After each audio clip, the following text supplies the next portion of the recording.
Kan sudah bersuara. Kalau tanya saya ya, kalau tanya pendapat pribadi saya, dua-duanya salah, dua-duanya harus belajar membereskan. Gue sih bukan di pihak boykot memboykot, karena gue adalah orang yang pernah diboykot, jadi nggak mungkin gue di pihak boykot memboykot.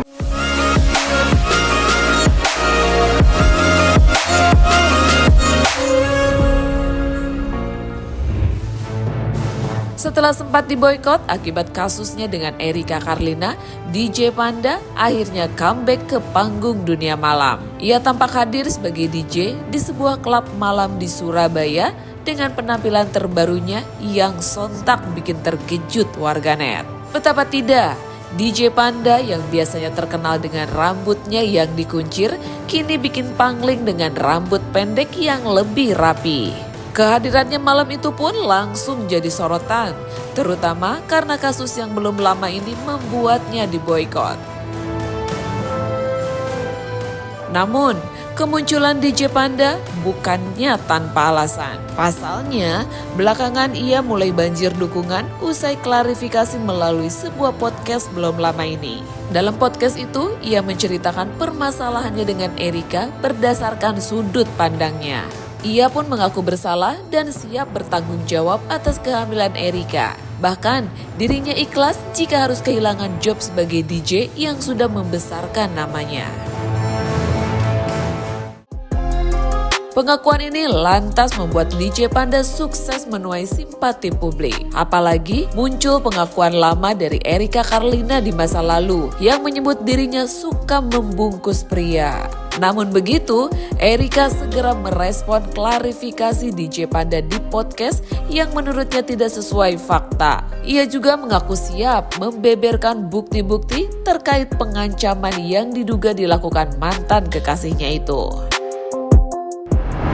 Ada banyak banget, termasuk juga saksi-saksi yang tadi pada datang kan, jadi aku temenin juga. Dan memang ada beberapa orang, saksinya ada 2 orang dari grup yang 500 orang itu. Saksinya dari kalangan artis juga? Saksinya fans-fans yang ada di dalam grup itu. Berarti ancamannya itu ada di dalam grup fanbase itu, Kak? Sebelumnya nih guys, DJ Panda sempat tuai kecaman setelah disebut menghamili artis Erika Carlina. Tak hanya itu pula, DJ berusia 27 tahun itu juga membuat video parodi bersama Natalie yang diduga mengolok kehamilan Erika.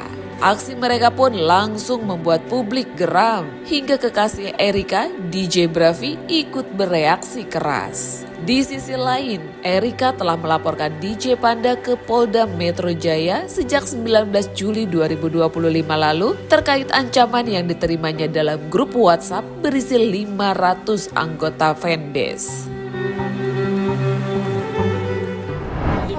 Pertanggungjawaban dari bentuk finansial atau yang lain-lain dinikahkan itu tidak pernah terpikirkan oleh aku, karena memang kan ini tanggung jawab aku ya, aku yang salah kok, aku dari awal udah akuin ini kesalahan aku yang harus tanggung jawab, aku nggak perlu pertanggungjawaban dia, cuman memang aku melaporkan minta perlindungan hukum karenanya ada ancaman yang membahayakan janin aku. Kalau tidak, pasti sampai kapanpun ini tidak akan terekspos. Karena selama 9 bulan aku berhasil menutupin ini kok. Berarti terlapor dalam hal ini DJ Panda? Yes. Ada foto USG aku, data-data pribadi aku yang disebar, karena kan memang ininya kehamilan aku ini kan tadinya ditutupin sama aku ya, sama dia secara sengaja disebarluaskan ke orang-orang ini dan mengharapkan orang-orang yang ada di grup ini 500 orang yang menyerang aku, dan bentuk ancamannya, bentuk terornya juga udah aku dapetin gitu, dan semua buktinya ada. Yang dilaporkan ini satu orang atau ada kemungkinan? Satu orang. Korban mengetahui dari saksi atas nama dengan inisial B, di mana terduga terlapor ada mengirimkan pesan melalui grup salah satu media sosial dengan menggunakan nomor 0821 yang isinya berupa ancaman ya akan menghancurkan karir korban.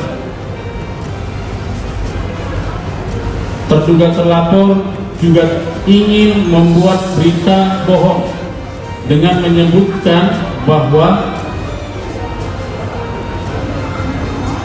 anak dalam kandungan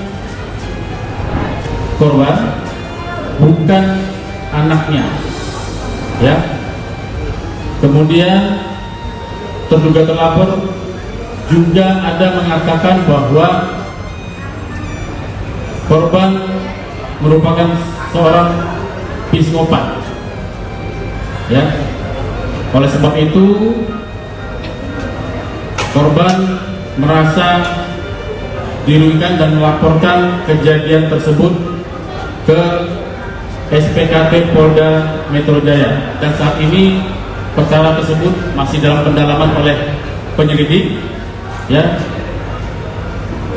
Nanti untuk update selanjutnya kita akan sampaikan kepada rekan-rekan media. Sementara itu, Denny Sumargo alias Densu ikut buka suara terkait drama Erika dan DJ Panda yang kontroversial. Ia mengaku tidak bermaksud membela perbuatan DJ Panda terhadap Erika Karlina.